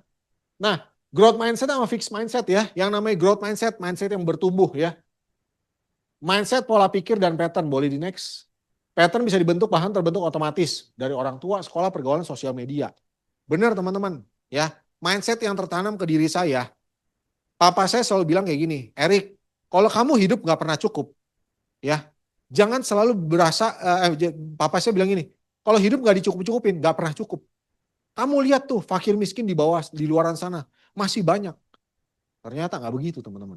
Ya, kalau hidup gak pernah dicukup-cukupin, gak akan pernah cukup, Rik. Kamu harus bersyukur, banyak masih yang berkekurangan daripada kamu. Tapi masalah yang kelebihan juga lebih banyak. Gitu loh. Justru kita harus naik ke atas teman-teman. Nah ini mindset yang dibentuk oleh orang tua kita. Terus kata siapa yang namanya anak dimasukin ke tempat mainan, ternyata dia selalu beli mainan. Tidak teman-teman. Papa saya bilang, kamu kalau nggak pernah membatasi diri kamu untuk beli mainan, nggak akan pernah puas. Gua tes dong ke anak gua, karena bapaknya udah di Prudensial. Ayo, setiap hari gua ajak ke Key Station. Zaman gua, anak gua dulu nih. Beli. Sampai sekarang nih, Gue kadang-kadang suka bingung sama anak gue yang 13 tahun. Kamu mau apa, Cece? Nggak tahu. Kalau gue ajak ke mall, dia benar-benar practically udah nggak mau apa-apa. Ke Kids Station di usia dia 8 tahun, mau beli apa? Nggak mau apa-apa. Karena memang udah puas. Ya itu contoh-contoh salah satu mindset yang bahwa sebenarnya didikan tidak sepenuhnya benar dari dulu. Tapi itu bisa dirubah teman-teman. Ya bisa dirubah. Ternyata ada titik puasnya anak. The next goal yang gue pengen lakukan ke anak kita nih. Ini gue bilang kemana sama Monita. Nanti kalau dia ulang tahun kan sekarang dia udah bingung nih mau beli apa. Gitu loh. Mau beli handphone juga, ya handphone apa lagi yang mau dibeli gitu kan. Ketika dia ulang tahun gue akan ngomong ke dia kayak gini nih. Kamu mau apa? Pasti dong. Kalau orang mau ranjak dewasa minta apa sih? Duit kan. Duit kan. Nih gue kasih handphone gue. Lu transfer sendiri. Gue pengen tahu lu berani transfer berapa ke rekening lu. Nah jangan. Gue pengen tahu. Ya. Jadi ini gue kasih handphone gue. Ini lu transfer sendiri buat hadiahin hadiah ulang tahun lu. Ya kalau sekarang gue masih belum berani. Ya kan. Kalau ditransfer misal minta 100 juta kan sayang juga ya. Masa anak 13 tahun minta 100 juta ya. Kayak gitu. Contoh-contoh kayak gitu. Tapi itu the next goal-nya gitu. Ya. Nah. Contoh fixed mindset teman-teman. Setelah lulus kuliah ya cari kerja. Ini banyak nih mindset-mindset yang harus dirubah. Ya. Cari duit zaman sekarang susah. Nggak susah ternyata teman-teman. Ya. Cari duit itu yang susah itu adalah duit-duit yang bawah. Yang joget-joget dapat 10 juta, 20 juta. Itu susah tuh. Kompetitornya banyak gitu loh. Tapi kalau cari yang 80 juta, 100 juta. Nggak gampang teman-teman. Maksudnya kita ngerekrutnya yang di level-level kayak gitu. Nih saya punya tim saya. CTO-nya Kredivo teman-teman. Income-nya 80 juta sebulan. Itu kita rekrut. Karena gue bilang, kenapa lu bisa rekrut, kan teman tim gue yang lain nanya dong, kenapa lu bisa rekrut dia? Gue bilang, karena gue gak ngejual duit kecil. Kalau di Prudential gue ngerekrut ngejual duit 10-20 juta, mungkin dia jadi YouTuber atau Shopee Live, dia dapat. Makanya berdarah-darah lu ngerekrut yang 10 juta. Kalau gue ngerekrut yang 80 juta, ternyata mereka nggak punya pilihan opsi di luaran sana untuk menduplikasi income dia jadi 100 juta, 150 juta. Ya, makanya gue rekrut dia. Itu yang gue rekrut teman-teman. Ya, hidup cuma sekali, enjoy aja. Hidup itu berat, sukses hanya untuk orang-orang tertentu. Semua sudah ada jalannya masing-masing. Ya, itu fixed mindset teman-teman. Kabar baiknya sesuatu yang terbentuk bisa dibentuk ulang. Setelah lulus kuliah jadi entrepreneur. Ya kan? Nah, cari duit zaman sekarang banyak kok opportunity. Betul. Ya, salah satunya Prudential, duit gede. Duit gede, bukannya 10-20 juta. Kalau lu 10 juta, cari di Prudential mungkin Shopee Live lebih gampang. Ya kan? Nah, hidup cuma sekali, harus maksimal dan berdampak. Ya. Hidup itu bahagia. Sukses itu hak semua orang, semua sudah ada jalannya masing-masing dan saya memilih jalan kesuksesan saya. Sama kayak temen gua, kalau ditanya apa kabar, ya begitulah pengusaha sampah. Itulah tukang sampah, bukan pengusaha dia bilang. Tukang sampah bahkan. Ya. Semua sudah ada jalan masing-masing, saya memilih jalan kesuksesan saya. Salah satunya Prudential itu ada jalan pilihan kesuksesan buat kita. Yang dimana kerjaan kita tuh sangat sederhana, tanpa drama teman-teman. Ya tanpa harus sogok sana sini. Ya. Contoh fixed mindset di bisnis asuransi, gue nggak bisa ngomong. Memang kita nggak butuh orang yang bisa ngomong. Kalau bisa ngomong, ya yang penting bukan gagu ya teman-teman ya. Gue direkrut mama gue. Mama gue itu semua juga bisa dijual sama dia. Mau panci kek, mau bambu kek, mau akar pohon kek, semua bisa dijual sama dia. Ya, bukan, gue nggak mencari orang yang seperti itu. Kita mencari orang yang bisa dididik dan bisa diajarkan untuk menjadi leader. Ya, bukan passion gue. Balik lagi, kalau Anda bukan Lionel Messi dan Cristiano Ronaldo, lupakan passion. Ya kan? Nasabah udah banyak. Memang nasabah banyak. Tapi nasabah tidak akan pernah habis ternyata 19 tahun. Yang ada bermutasi, cecep 700.000 jadi cecep 6,8 juta. Gue gak punya market, sama. Dulu kan alasannya 19 tahun yang lalu alasannya market. Sekarang juga alasannya market, ternyata gak usah pusingin market. Market itu akan selalu ada. Asalkan teman-teman buka mulut, bina hubungan, pasti ada kok teman-teman baru. Yang kita gak sangka bahkan. Ya, nanti dijauhin orang. Yang namanya orang punya duit, gak ada yang dijauhin orang. Yang namanya orang punya duit, orang juga mau dekat sama kita. Ya, semua orang udah punya asuransi, betul. Yang paling enak adalah jualan kepada orang yang udah punya asuransi. Itu namanya proven buyer. Contoh, gue ini penggemar yang namanya Android. Gue gak suka handphone iPhone. Sorry to say. Ya kan? Monita itu handphone iPhone. Penggemar iPhone. Jadi kita berdua urusan handphone gak pernah akur. Kayak air sama minyak. Menurut gue, sorry to say, iPhone itu handphone bego. Karena cuma punya satu pencetan. Yang tengah dulu ya. Sekarang mungkin udah gak ada pencetan ya. Udah gak ada ya. Udah layar semua ya. Jadi karena dia gak bisa bikin folder, gak bisa bikin apa. Itu yang gue gak suka dari iPhone. Mungkin. Kalau Samsung kan gampang ya, colok USB, pindahin ke My File, pindah semua ke folder Eric, ke folder Prudential gitu loh. Nah, balik lagi, kalau nawarin iPhone ke Eric, mending gak usah. Karena susah. Daripada lu berantem sama gua, ya kan sales iPhone. Hah? Huawei mau dong, itu kan Android ya. Nah, lu mendingan nawarin ke gua adalah Android. Karena gue pengguna Android, akan dengan mudah sekali gue mengganti handphone ke aliran Android. Daripada lu nawarin gue ke iPhone. Sama dengan orang-orang yang punya asuransi. Akan lebih mudah kepada orang yang sebenarnya udah tahu asuransi. Kita tawarin kebutuhan dia di mana nih. Contoh dia udah punya rumah sakit. Kita tawarin uang meninggal. Kita tawarin uang sakit kritis. Tapi dia udah proven buyer. Jadi jangan mencoba monita ditawarin istri gue, ditawarin Android. Dia tidak akan beli. Sama dengan ini. Ya.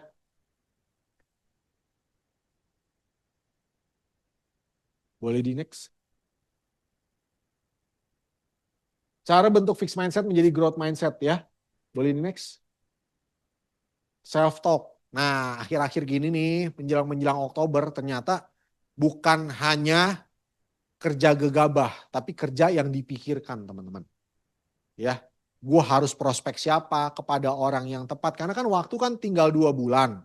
Lu nggak bisa lempar peluru cuma dapat 500.000, 700.000, ya kan? Lu coba pikirin, dapat cari market yang 1 juta, 2 juta, harus prospek ke siapa. Ya, ini pikirin nih, banyak merenung. Ya, yang namanya buku, seminar, mentor, pergaulan ini penting. Ya kan? Jadi cara mengubah mindset itu salah satunya, contoh nontonin podcast. Jadi kalau di Instagram kan kelihatan yang apa yang lu cari itu yang lu sering cari tuh. Ada algoritmanya kan. Nontonin aja, gue tuh paling suka nontonin Helmi Yahya, nontonin Deddy Kobusier, kadang-kadang suka menyimpang ke nonton-nontonan setan. Nah, gue suka tuh kayak gitu. Tiba-tiba kok jadi ada horor-horor gitu. Nah, tapi itu yang gue tontonin. Ya contohnya kayak gitu ya. Jadi keep learning. Ternyata setan itu ada begini. Gue jelasin, gue suka tuh kayak gitu. Itu arah penyimpangan yang kalau gue udah nonton podcast segala macam tiba-tiba bisa nyebrang tuh. Ya kan? Nah, tapi ini benar teman-teman. Ya, belajar itu sekarang nggak melulu tentang buku.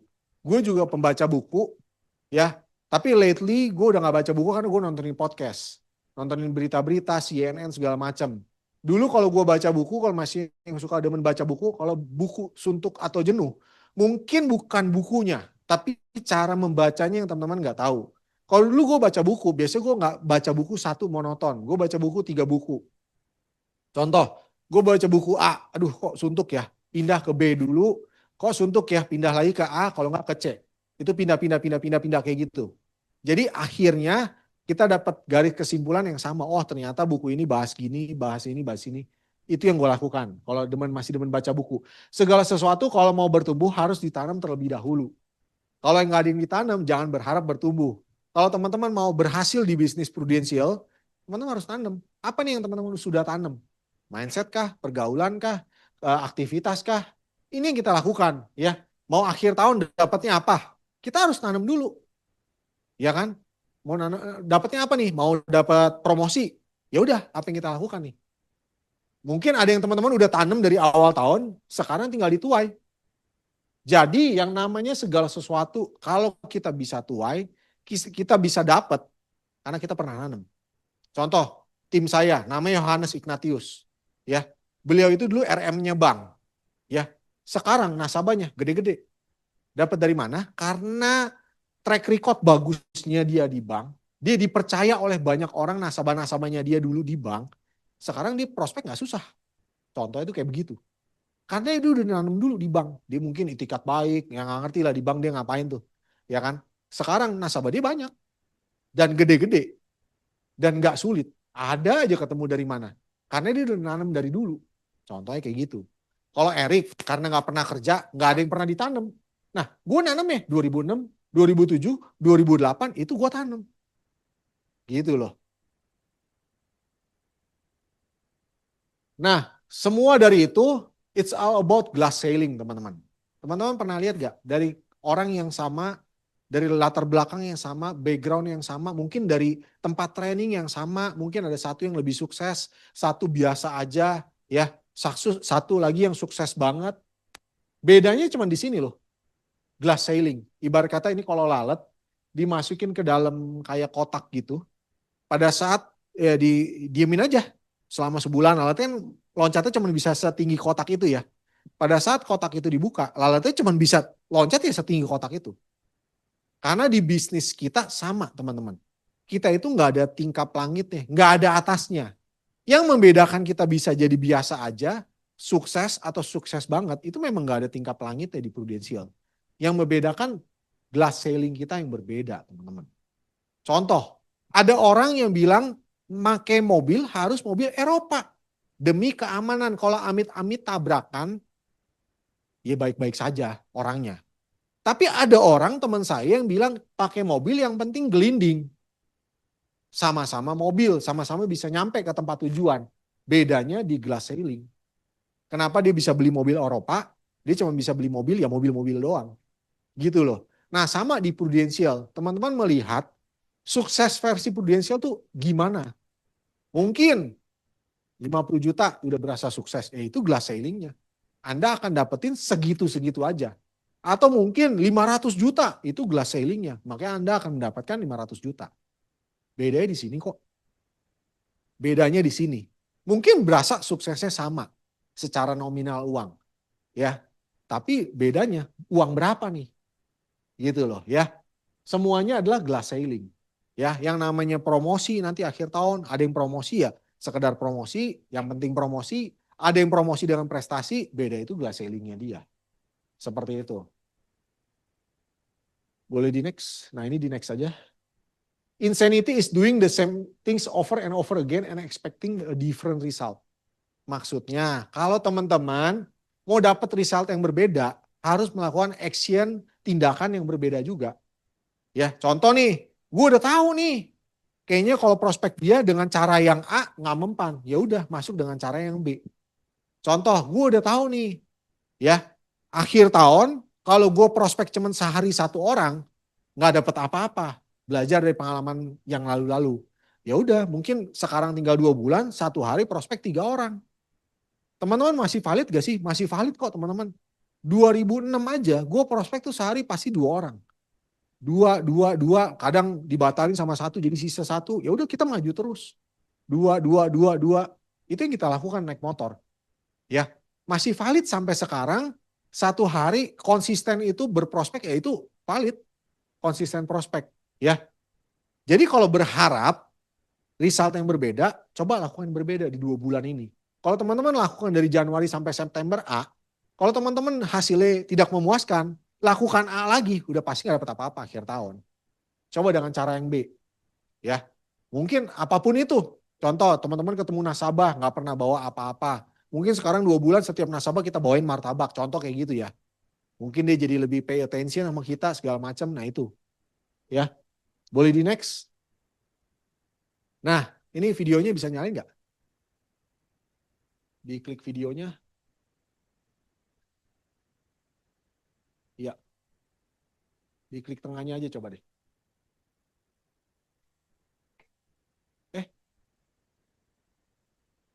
Nggak bisa juga ya? Yaudah tampilin foto Arizona aja deh. Maksudnya gini teman-teman, ini maksudnya ceritanya gue translate lagi tentang video. Ini masalah tentang gym. Ya, Simon Sinek yang ngomong, ini masalah tentang gym. Jadi lu kalau datang ke gym, sama gue, sampai hari ini gue cukup konsisten nge-gym seminggu 3 kali. Bukan berarti lu ngangkat paling berat di hari itu, besokannya badan lu jadi. Bukan berarti lu ngangkat paling berat, besokan lu jadi tiba-tiba kuat. Bukan berarti lu ngangkat paling berat, besok tiba-tiba lu bugar. Nggak gitu. Ya, yang namanya datang ke gym, dibutuhkan konsistensi. Bukan berat di hari itu. Tapi lu seminggu datang 3 kali, 3 kali, 3 kali dengan angkatan yang enteng-enteng. Di situ badan lu baru jadi. Itu yang namanya konsisten. Yang namanya di prudensial bukan berarti 1 tahun jeger meledak jadi sukses. Enggak begitu. Setahun, 2 tahun, 3 tahun mungkin belum kelihatan. 5 tahun udah mulai kelihatan, 6 tahun mulai kelihatan, 7 tahun mulai kelihatan. Itu yang kita harus lakukan. Di pekerjaan bisnis manapun, konsisten itu ya seperti ini. Ya, bukan berarti kalau teman-teman lihat, badan bagus ya segala macam. Itu karena dibentuk dari hari per hari, minggu per minggu, bulan per bulan gitu teman-teman. Ya, jadi yang namanya sama dengan pekerjaan kita. Kalau teman-teman lihat leader-leader di luaran sana atau di sini yang sukses-sukses, bukan karena instan sehari jadi gitu loh. Berawal juga dari cupu teman-teman. Dari naik motor, kehujanan, pakai jas hujan, tiba-tiba panas, jas hujan masih ada. Itu kita lakukan. Ya, sama halnya. Kalau teman-teman apapun yang teman-teman lihat di sini, di luar sana keren, mungkin teman-teman lupa nggak lihat prosesnya dia. Ya, jadi istilahnya saya paling nggak percaya tentang sosial media, udah percaya sama leader teman-teman deh. Kalau sosial media apa yang keren, kelihatannya mungkin aslinya nggak keren. Tapi kalau di prudensial, kelihatannya keren, memang itu keren adanya. Karena dia melewati perjuangannya dia, gitu loh. Ya, jadi kalau misalnya dibilang siapa nih si A, si B, si C, si D, uangnya banyak, rumahnya bagus, mobilnya bagus, anak-anaknya well proper, pergi jalan-jalan mulu, ya karena memang mereka udah melewati perjuangannya dia. Konsistennya dia mereka udah lewatin, gitu loh, ya. Nah, sukses itu adalah 80% psikologis. Sama sampai akhir tahun ini menurut gua, ya. Untuk promosi, untuk prestasi, itu 80% psikologis kok. 20%-nya adalah skill. Jadi kalau tim gua bulan-bulan Oktober kan polanya sama. 19 tahun tuh sama. Oktober cara apa nih? Finance streamnya gak ada cara. Udah lu keluar rumah, ya. Lu prospek aja siapa aja deh. Ya, gak ada cara. Pokoknya keluar rumah, make sure bener kan lu mau naik kelas, make sure lu mau bener kan mau prestasi. Udah gak ada cara. Pokoknya adu rajin aja dan baik berdoa. Udah, tinggal 2 bulan, gak ada cara mau bilang apa, rekening pagar-pagar lah, apalah, gak usah. Udah pokoknya ketemu orang aja. Ya, cara kan setiap Sabtu udah ada. Udah lu praktekinnya pokoknya bagaimana caranya yang ekonomis, yang jitu, yang strategis. Gak ada teman-teman. Pokoknya keluar rumah, berani-beranian aja. Menurut gua ya ini yang harus dilakukan. 80% psikologi kita. Kalau kita benar-benar mau memperjuangkan, pasti bisa. Ibarat kata gini teman-teman, pernah gak berasa tenggelam di laut? Gak pernah pastinya ya. Kalau tenggelam di laut, memang teman-teman kepikiran cara berenang gimana? Kagak kan? Yang teman-teman lakukan adalah semaksimal mungkin goyang-goyangin kaki, goyang-goyangin badan, goyang-goyangin tangan, biar bisa napas, betul kan? Ya udah, kalau posisinya seperti itu, pasti dapat kok. Pasti selamat kok. Kalau teman-teman tahu yang namanya rasa mau tenggelam, ya itu seperti itulah. Posisikan kita seperti psikologis kita, gue harus hidup, gue harus hidup, gue harus hidup, gue harus napas. Ya kayak begitu. Nah kalau teman-teman tidak bisa seperti ini, ya mungkin teman-teman akan fail dalam kehidupan teman-teman. Gitu loh. Posisikan adalah psikologis kita. Kita tuh mau, benar-benar mau promosi, benar-benar mau prestasi, benar-benar mau berubah hidup, ya udah kejar. Caranya nggak ada cara kok. Ya kayak nembak cewek dulu ya. Nggak ada cara, ngaju aja dulu. Gue ini produk banyak yang ditolak oleh cewek. Nembak 1, tolak 3. Nembak 1, tolak 2. Gue kadang-kadang mikir, nah ini makanya langsung diterima kan. Gue kadang-kadang mikir ya, kenapa ya gue ditolak? Ternyata teman-teman, cewek itu gak melihat kegantengan seorang pria. Melihatnya dompet. Gila, coba kalau dulu gue udah punya dompet tuh istilah gitu ya. Karena ya jujur ya teman-teman ya, itu kenyataan. Maju aja udah dulu, tolak. Maju aja dulu, tolak. Kenyataan teman-teman percintaan juga kayak gitu. Sama di prudensial. Maju aja dulu akhir tahun. Urusan tolak atau enggak apa-apa. Gue aja masih ditolak kok di Vanderbilt sama cewek Rusia ya. Mau kenalan ditolak sama cewek. Si Ake. Hah? Iya. Tim gue suruh gue kenalan ditolak gue sama cewek Rusia. Berani gak Rik? Berani, maju. Contohnya kayak gitu teman-teman ya. Jadi ya udah, akhir tahun gak ada caranya, maju aja teman-teman. Hasilnya apa? Yang penting ini, konten. Jadi setiap akhir tahun, mostly tim gue itu kumpul di rumah gue tanggal 22-23 Desember. Kita ngerayain Natal bareng, bukan doa. Gue selalu tanya ke dia, tuker, hah? Isi case. Gue selalu tanya ke dia, gimana lu tahun ini? Udah konten belum? Maksud gini, kalaupun lu harus gagal, tapi lu udah berjuang maksimal. Tapi jawaban kebanyakan, iya sih, belum begini, iya sih. Ya, makanya langsung ngoceh-ngoceh yang kayak di situ kan ya. Jadi makanya teman-teman menurut gua, kalaupun lu harus gimana hasilnya, lu lakukan yang terbaik. Karena waktu itu gue pernah ditanya sama leader gua, bukan sama leader gua sih, sama pemilik kantor. Waktu itu gue ditanya kayak gini, Rick gimana tahun ini Rick? Saya cukup puas sih kok. Waktu itu prestasi gue inget banget Star Club Leader, Star Club Producer. Oh mestinya lu bisa double Star Club Leader. Gue bilang sama leader gue, karena memang target gue adalah Star Club Leader, Star Club Producer, I'm content. Gue bilang, tapi menurut leader gue, double Star Club Leader, lu mesti bisa. Balik lagi teman-teman, apa yang teman-teman benar-benar inginkan, teman-teman kejar, dan teman-teman live with no regret, gak ada penyesalan gitu loh. Walaupun gue cuma dapetnya Star Club Leader, Star Club Producer, memang itu yang gue kejar. Untuk 2 tiket gue bersama istri gue. Walaupun leader kita ngomong, lu harus bisa double Star Club. Yang penting konten. Kalaupun harus kalah nih teman-teman. Ya, coba ayo berjuang di akhir tahun ini. Teman-teman udah berasa, gue udah maksimal. Kalaupun harus kalah, jangan kalah dengan mudah. Tapi biasanya kalau yang berjuang, nggak kalah. Biasanya menang. Gitu loh. Biasanya orang yang kalah, ya udah dia udah let it go aja. Lepas saya begitu. Biasanya kalah. Kayak gitu teman-teman. Sama dalam istilah apapun, olahraga. Yang pemenang adalah dia mau push 1 langkah lebih bagus daripada orang yang nomor 2. Pemenangnya ya. Sama, ini kita nggak lomba sama orang kok. Kita lomba sama diri kita sendiri. Ya udah push harder lagi. Kalau harus pulang malam, lakukan pulang malam. Kalau harus misalnya menahan malu di PHP yang tadi malu, ya sudah lakukan. Gitu loh. Jadi ya udah akhir tahun 2 bulan. Live with no regret.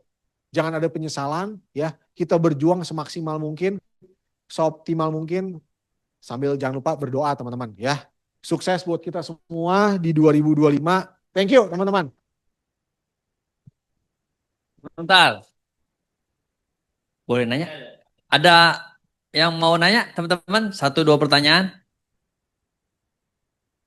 Cara rekrut.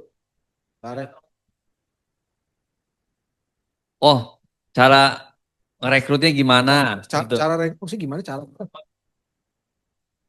Biasa aja sih. Jadi cara rekrut. Oh, iya, iya. Jadi gue biasanya ini untuk pribadi gue ya, cuman pada kenyataannya kalau agent-agent itu kan mungkin belum bisa ngikutin yang gue maksud gitu loh.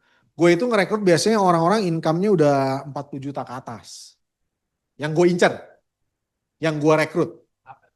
Karena gue bilang gini, bro, hari ini gue datang ke lu nggak ngajarin lu cari duit. Karena lu udah make money, udah bisa make money di kantornya dia. Kan gue tahu nih income dia udah bagus nih 30-40 juta nih. Gue bilang karena lu udah dapat sekian puluh juta lah. Tebakan gue mah mungkin 30-40 lu pasti adalah ngantongin setiap bulan gue bilang. Dia biasanya nggak jawab yes or no. Ya gitulah bro. Ya antara nutupin atau enggak ya. Nah gue bilang gini bro. Sekarang kalau lu dari 30-40 katakan kita sebut satu angka. Untuk mendapatkan 80 juta. Caranya gimana bro? Sedangkan kita udah usia mau 40 nih. 30 tua kan biasanya. Dia mikir, dia biasanya nggak tahu. Gue bilang, bro, gue ada satu peluang, ada opportunity bisnis yang dimana dari 30 atau 40 juta bisa jadi 80 juta. Ya, caranya cuma tinggal duplikasi orang seperti lu. Ya kan? Lu buat sistem aja, lu bisa di kantor lu. Makanya sistem itu berjalan bagus di kantor lu. Gue bilang kan, nah masa lu nggak bisa create buat diri lu sendiri, income yang sama bahkan 2 kali lipat, 3 kali lipat lewat bisnis gua. Coba yuk lu di sini nggak sendiri. Biasanya baru gua NBO kalau respon dia bagus. Nah kalau rekrut yang income misalnya aduh yang masih 5-10 juta. Mereka itu dramanya gini loh. Mereka itu kan bilangnya gini. Enggak gue bisa jadi Shopee Live. Nah biasanya gue suka counter gini gue ngajarin ke agent-agent gue. Oke. Untuk dapat 10 juta mungkin jadi Shopee Live atau TikTokers. Itu dia bisa. pertanyaan gua, lu nggak puas dong, nggak cukup dengan 10 juta doang. Untuk jadi 20 juta gimana? Minimal lu cloning nih, diri Erik satu joget-joget depan iPhone, diri Erik kedua joget-joget depan iPhone. Lu dapet tuh 20 juta karena 10 juta, 10 juta. Mau jadi 30 juta, cloning lagi Erik ketiga, joget-joget depan iPhone tuh. Ya kan? Mau dapat 40 juta, joget-joget lagi Erik keempat. Gitu dong.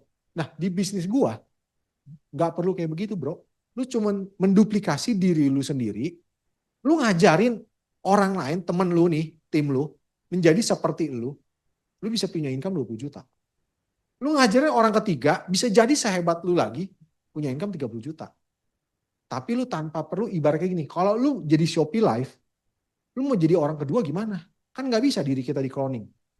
Ya kan? Ibaratnya mereka tuh biasanya mentok di Shopee Live. Misalnya contoh nih ya, contoh Shopee. 10 juta. Ke 20 juta, ya bisa lah tipis-tipis. Oke, ke 30 juta, ke 40 juta, mereka udah nggak bisa. Karena yang namanya joget ada kapasitasnya. Nggak mungkin lu joget 24 jam. Tapi lewat bisnis kita, bisnis duplikasi, lu carilah orang yang lu ajarin sama seperti lu, lakukan apa yang seperti lu lakukan, kita kerja bareng, kita ada trainingnya di kantor, ya lu ajakin dia. Kalau dia responnya positif, gue masukin jenjang karir. Kayak gitu, biasanya.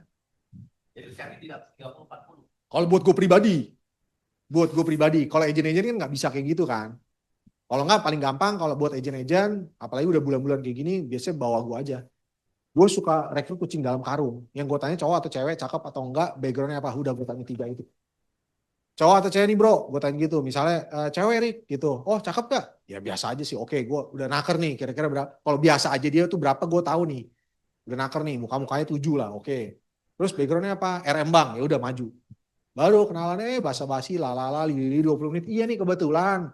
Ya, misalnya gue ngajak si Albert nih. Iya nih kebetulan Albert ada ngomong tentang bisnis ini, mau ngajak lu nih segala macam, baru kita masukin, ngobrol-ngobrol. Kayak gitu. Kalau udah bulan kayak gini biasanya gue cara instan, gue temenin aja lah. Calon A, B gitu gue temenin rekrut. Gitu.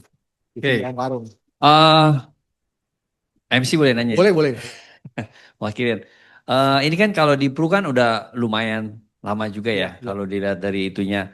Kalau ngerekrut itu kan tadi kan bilang orangnya income 40-an. Kalau level kayak manajer atau supervisor kan tuh kurang lebih kan 25 sampai 30. Iya, iya. Caranya sama nggak? Kurang lebih kayak gitu. Sama. Yang Sama. Kredivo itu kayak gitu tuh. Oh, oke. Yang income-nya 70-80 juta. Kayak gitu ya. Iya. Terus cari marketnya sama cari agent itu gimana? Kan udah lama ya. Mungkin nasabah lama atau nasabah baru atau tim itu nyari kan mungkin apa udah buka marketnya gimana atau kemana? Makanya gue nggak main pedal salah satunya itu. Karena kalau padel gue ngelihat itu mostly orang-orang middle to high. Jadi gue nggak main padel karena satu gue nggak suka olahraga tangan. Kedua ini kan gue dari kecil main olahraga kaki. Sepak bola. Gue masuk lagi ke komunitas sepak bola. Karena mostly sepak bola itu kan karena gue bisa dan ekonominya ya middle ya bawah pun juga bisa, pakai sepatu capung juga bisa kan. Nah itu jadi gue nyari di situ tuh. Kalau padel kan di raket aja udah mahal kan gitu. Nah jadi gue nggak main padel. Kebetulan istri gue main padel ya nggak apa-apa. Jadi marketnya dari mana ya dari situ. Sama ini agent get agent. Jadi biasanya kalau gue udah dapet agent, gue nggak mau menyia-nyiakan dia.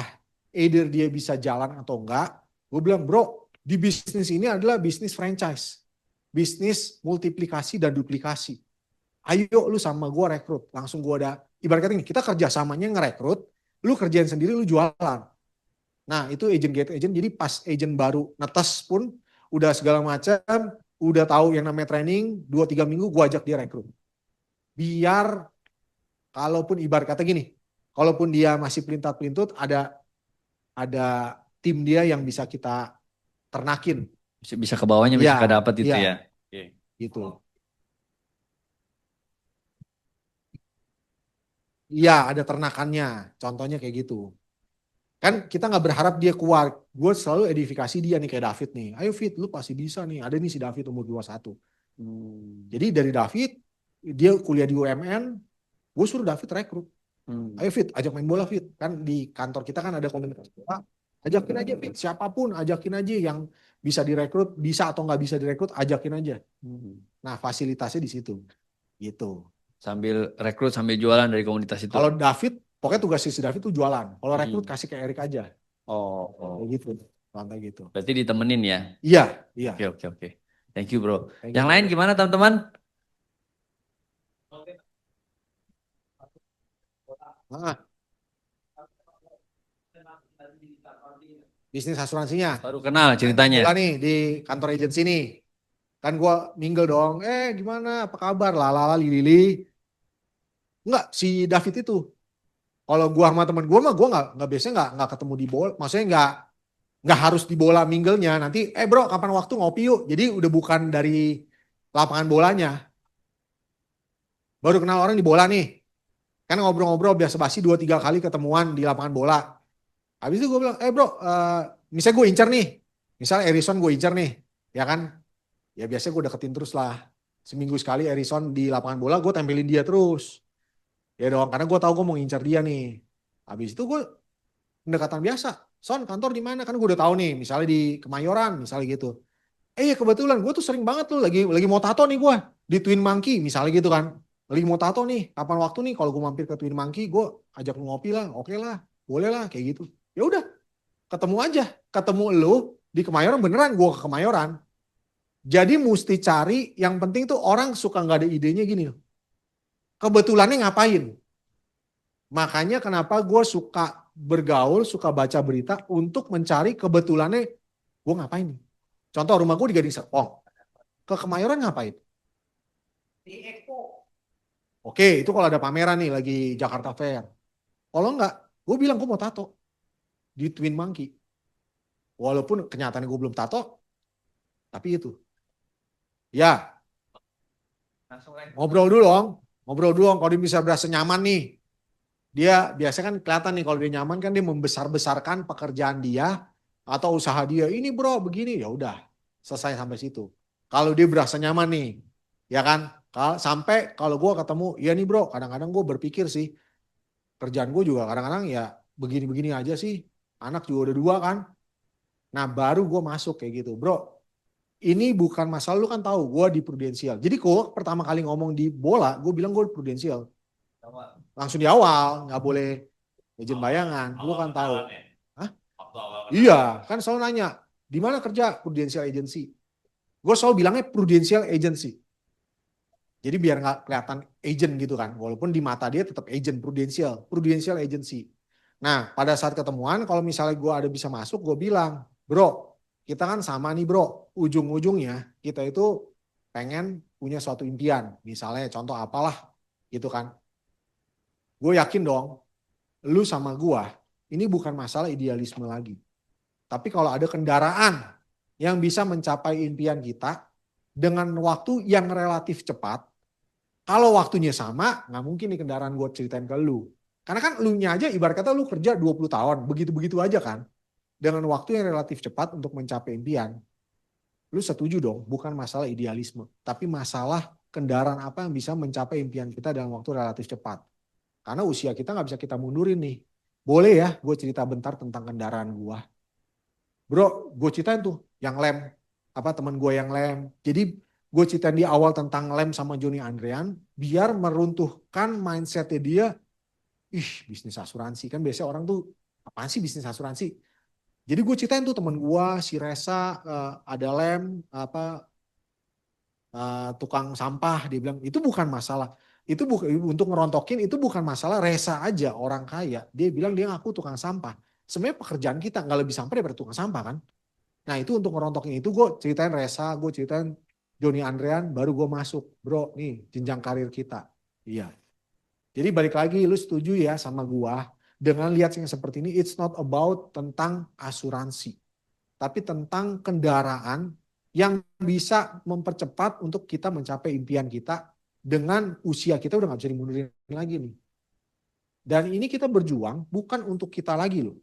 Untuk orang yang kita sayang, untuk anak kita, untuk orang tua kita, ya kan? Ini nggak lebih sampah daripada amit-amit ya, teman gue yang tukang sampah. Padahal mah dia lebih tajir daripada kita. Nah itu gue ceritain Joni Andrean sama teman gue yang si tukang sampah itu untuk ngerontokin bahwa ternyata Prudential tuh nggak se-worst itulah. Nah itu gue ngomongin kayak gitu. Gimana aja Iya. bridging awal itu dulu. Jadi ada prolognya lah kayak gitu. Iya, biar masukin mindsetnya biar, ternyata kita nggak sesampah yang tukang sampah. Walaupun tukang sampah itu tajir melintir, gitu. Oke, cukup. Beri aplaus teman-teman. Oke, thank you, thank you, thank you, bro.